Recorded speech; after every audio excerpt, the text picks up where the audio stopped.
Welcome to Impel's 12 Days of Christmas Traditions. Today's tradition is brought to you by our accounting guy. For every $25 you spend, receive $5 instant cash redeemable at checkout.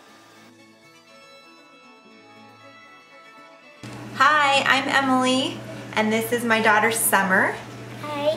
And our favorite Christmas tradition is making scones on Christmas morning.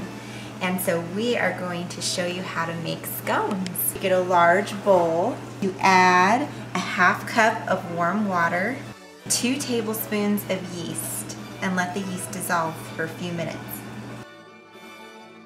Okay, so while your yeast is dissolving, you can go ahead and heat 1 quart of buttermilk to lukewarm. And then we're going to add that to the yeast mixture. And then we're going to add 2 tablespoons of sugar. Then we're going to add 2 beaten eggs, 6 tablespoons of vegetable oil, 1½ teaspoons of salt, 3 teaspoons of baking powder, a ½ teaspoon of baking soda. Okay, now we're going to add 8 cups of flour until we have a soft dough. You're going to get a soft dough, cover it with saran or with your container lid, and let it sit in the fridge and it'll rise. Let it sit overnight,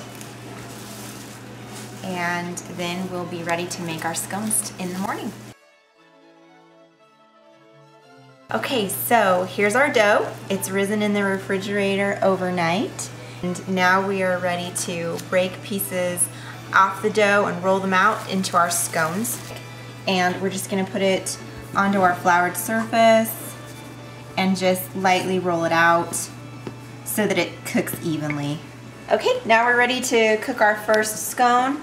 The secret to cooking scones is after you put them in the oil, to take your spoon and continue to splash oil on the top while it cooks, and it helps the scone to rise up and be puffy. And we're just going to cook it on this side until you can tell that it starts to turn golden brown underneath. And we'll flip it over and cook it on the other side. Okay, and then when it's all golden brown, you can go ahead and drain it on some paper towels and then serve it hot with honey butter and powdered sugar. So that's how you make scones. This is our favorite family tradition, so I hope that you guys enjoy it too. This is so good. Happy holiday. Thanks, accounting guy.